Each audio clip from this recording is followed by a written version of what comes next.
Are you kidding me right now? That scream burst out of me like fire ripping through dry wood. My throat burned, my chest heaved, and for a split second I thought I might throw up. My phone nearly slipped from my trembling hands.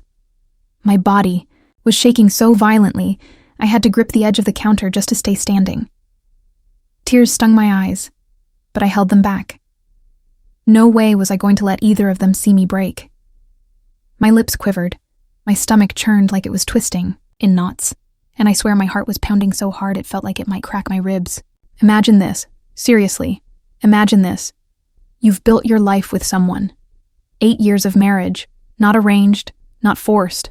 A love marriage, the kind you fight for, sacrifice for, defend against everyone who says it won't work. And then, one night, while you're deep asleep, dreaming about nothing at all, your phone won't stop buzzing. At first you think maybe it's just some spam notifications, a group chat going crazy. But when you open your eyes, you see message after message from your closest friends, screenshots, gasps, and then you see it. Your private pictures, the ones you thought were safe, the ones you trusted with the man you loved, posted, mocked, exposed. Not by some stranger, not by some hacker, but by his mistress. The same woman you didn't even know existed until your whole world collapsed at 12:17 a.m. Now tell me, what would you feel in that moment? Would your hands shake so bad you couldn't even type back? Would your stomach clench like it was being ripped apart? Would you feel the heat of rage rise in your skin, only to crash into a cold, numbing fear? That was me. And that was the night everything changed. But let me take you back, because if I don't tell you how we got here, you won't understand the depth of what came later. And before I continue, drop in the comments which country you're watching from. I want to see how far this story travels. How many hearts can feel the pain of betrayal the way I did? 8 years earlier, my life was a different picture. We met in college. I was 20. Naive, stubborn, a little too idealistic. He was 22. Bold, loud, and full of charm. He was the kind of man who walked into a room and everyone noticed. Not because he was the best looking, though he was handsome enough. It was his confidence. The way he spoke like the world was already his. My parents hated him, said he was reckless, said he wasn't serious about life, said he'd never be stable. They wanted someone safe for me, a banker, a doctor, a man with a straight path. But I was stubborn. I believed love was enough. I believed in the way he looked at me like I was the only person in the room. The way he'd hold my hand like he never wanted to let go. The way he made me laugh until tears rolled down my cheeks. We fell hard. We fell fast. And we thought we were unstoppable. Our marriage wasn't grand. No fairy tale wedding. Just a small ceremony, close friends, and the thrill of starting life together. We moved into a modest little townhouse. The paint on the walls was chipped, the carpet old, but it was ours. I remember unpacking boxes together at 2 a.m., sitting on the floor eating pizza out of the box and thinking, this is happiness. And for years I believed it was. I worked a steady job, office work, routine but reliable. He was more of a dreamer. He tried real estate, then trading, then a small business idea with a friend. Some things flopped, others fizzled. But I never stopped supporting him. That's what a wife does, right? You lift your partner when the world doubts them. I told myself his failures didn't matter because I believed in the man. Because love, I thought, was about loyalty. About standing side by side even when the road gets rough. And, oh, it got rough. There were times when the bills piled up and I quietly cut corners on my own needs just so he wouldn't feel the pressure. Times when he'd come home defeated, shoulders slumped, and I'd hug him like I could shield him from the world. But in the quiet of those nights, I sometimes wondered, why does it always feel like I'm the one holding us up? Why am I the one making sure the lights stay on, the fridge stays full, the rent gets paid? I brushed those thoughts away. Love isn't about keeping score, I told myself. Love is about faith. Still, looking back now, I can see the little red flags I ignored.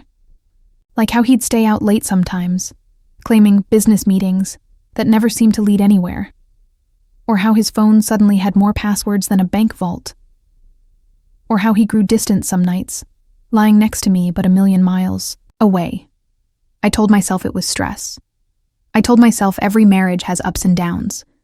I told myself he was just struggling to find his place in the world. I didn't know then what was coming. I didn't know there was another woman. And I definitely didn't know she'd one day try to destroy me with my own private memories. It didn't happen all at once. That's the thing about betrayal.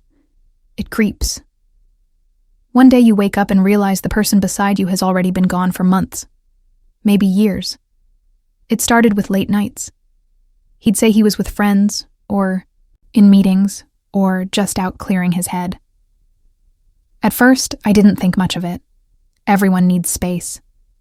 But then it became a pattern. His phone was the next clue. Suddenly it was glued to him like a limb. He used to toss it on the counter when he came home, carefree. Now, he kept it face down. Notifications silenced. Always in his pocket, even when he showered. I remember once I reached for it by reflex, just to check the time, and he nearly ripped it out of my hand. His face went pale, his voice sharp. "Why are you touching my phone?" "Why?" "Because I was your wife. Because for 8 years, I never had a reason not to." That night, I lay in bed staring at the ceiling, my gut twisting. But I silenced the voice in my head, told myself I was imagining things. Then there was the smell. Not perfume, not exactly. But something unfamiliar. A sweetness that wasn't mine. I caught it faintly on his shirt one night when he leaned in to kiss my forehead. I wanted to believe it was fabric softener. I wanted to believe anything but what my gut screamed. And then came her. I didn't know her name at first. I didn't even know her face. But I felt her shadow in my home before I ever saw proof. The first time was through whispers. A colleague of his casually asked me at a gathering, "So, how do you feel about your husband's new friend? She's around a lot, isn't she?" My heart dropped into my stomach. I laughed it off, of course. "Oh, you mean his co-worker? I'm sure it's just business." But my hands trembled under the table. The second time, I saw them. Not together. Not holding hands. Just a glimpse in a cafe near my office. He didn't see me. He was sitting across from a young woman.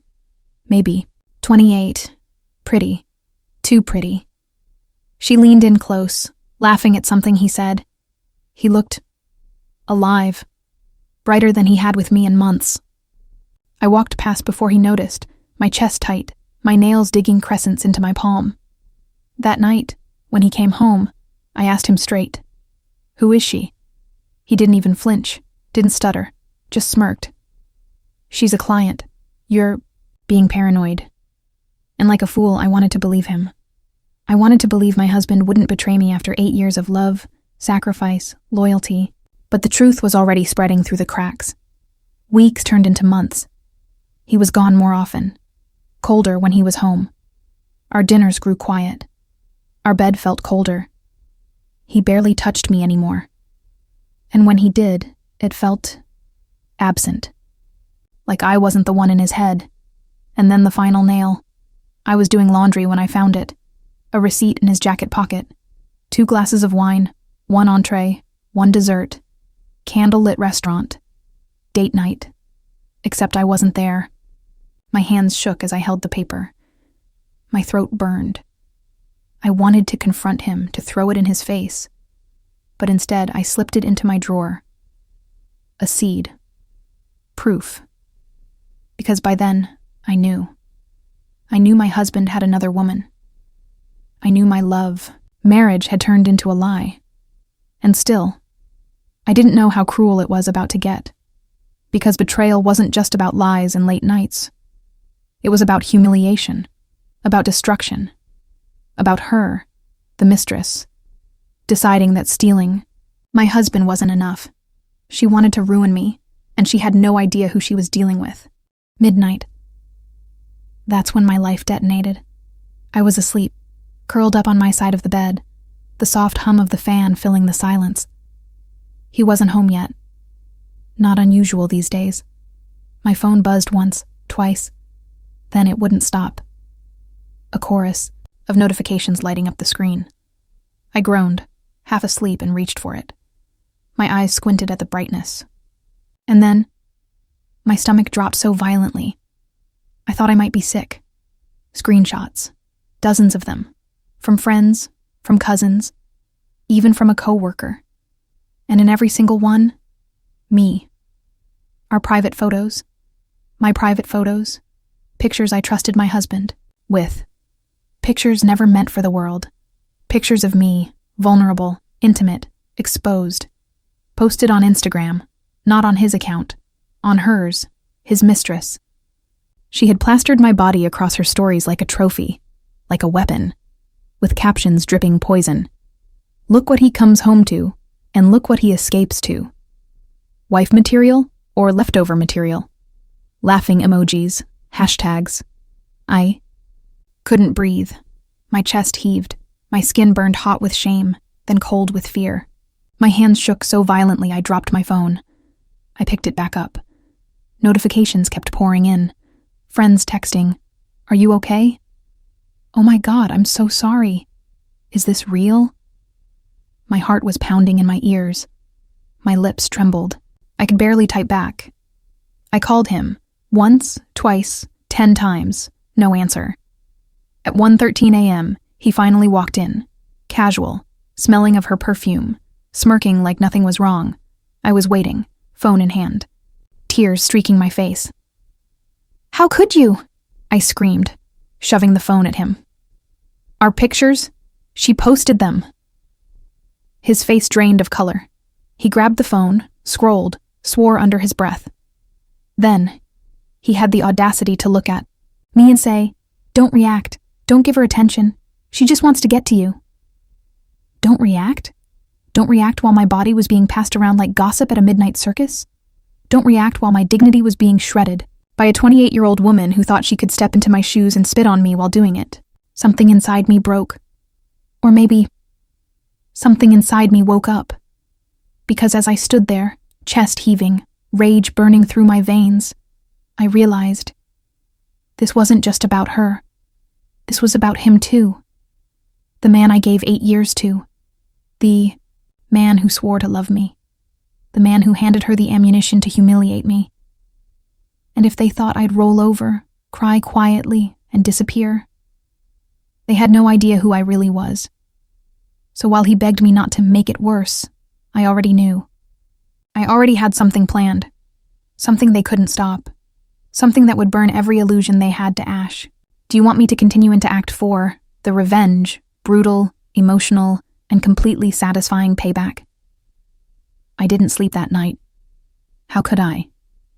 My phone was still buzzing with messages. My face was hot from crying. My hands shook so badly, I could barely pour myself a glass of water. But beneath the shaking, something cold began to settle. Something stronger than tears. A fire that burned steady, not wild. Revenge. You see, I wasn't stupid. While he thought he was being slick, while she thought she was winning, I had been collecting. Every receipt, every suspicious message, every late-night business meeting that never added up. I had it all. And now? They had handed me the perfect weapon. Humiliation. They wanted to play dirty? I was about to bury them in dirt so deep they'd never crawl out. Step 1. Secure myself. I made copies of everything. Screenshots of her posts, records of his, texts, that receipt from the candlelit dinner, even his bank statements, which I'd quietly pulled one afternoon when he left his laptop open. Transfers, hotel bookings, even gifts.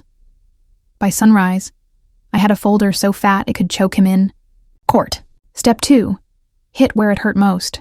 His family, his friends, his community. See, my husband cared about one thing above all else. His image.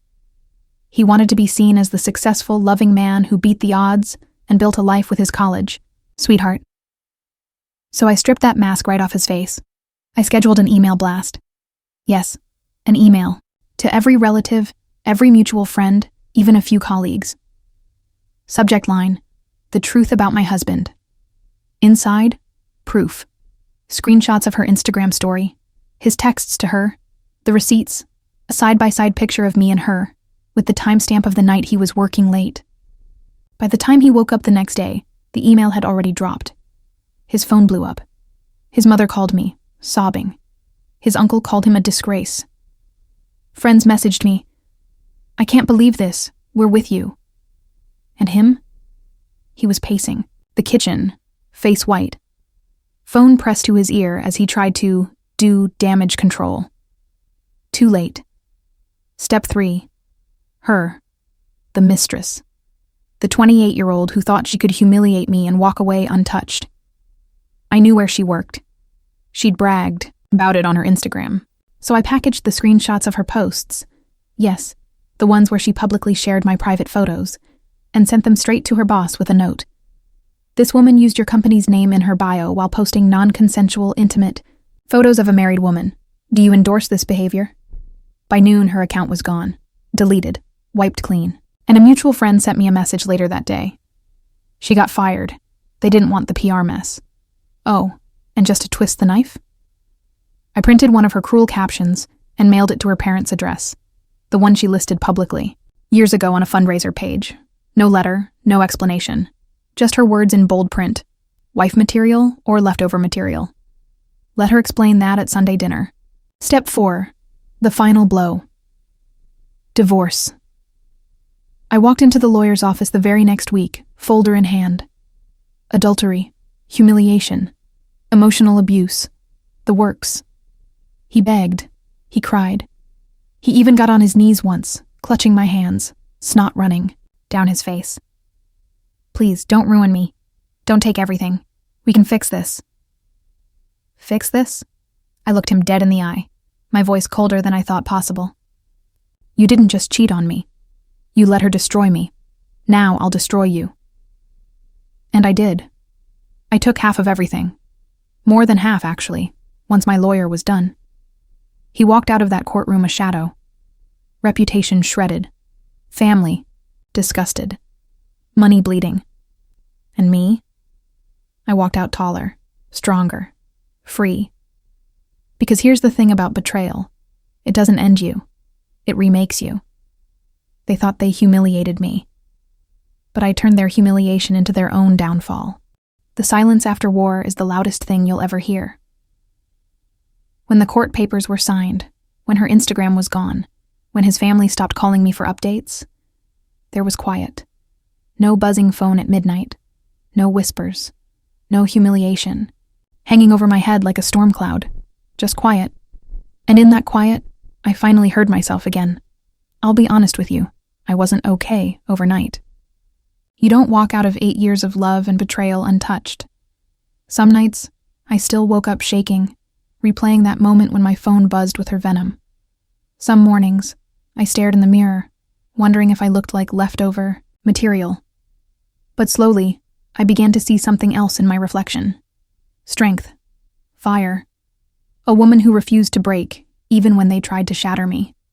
I redecorated the house, painted over the walls where his laughter used to echo. Got rid of the bed we once shared. Bought new sheets, new curtains, a new mirror. Every piece I changed was a piece of me taking my life back. And little by little, I rebuilt. Friends who stuck by me became family. I went back to school part-time, poured myself into work, even started traveling. Small trips at first, just to prove I could. Then bigger ones. Each journey a reminder. The world is wider than the prison of betrayal. For him, last I heard, he was bouncing between jobs, trying to claw his reputation back. His family barely spoke to him. Some friends cut him off completely. And her? Word spread that she moved cities, trying to start fresh. Funny, isn't it? They thought they'd humiliate me. But in the end, they humiliated themselves. Because revenge wasn't just about making them hurt. It was about reclaiming myself. Standing tall in the ashes and saying, you didn't win. You never will. And if you're watching this, maybe you've been betrayed too. Maybe not by a cheating spouse, but by someone you trusted. A friend, a sibling, a boss. Betrayal has many faces, and it always cuts the same way. Deep, unexpected, merciless. But here's what I learned. Pain doesn't destroy you. It reveals you. You can crumble, or you can rise. I rose, and I'll never let anyone make me feel small again. Now let me ask you, what would you have done in my place? Would you forgive, or would you burn everything down? Tell me in the comments.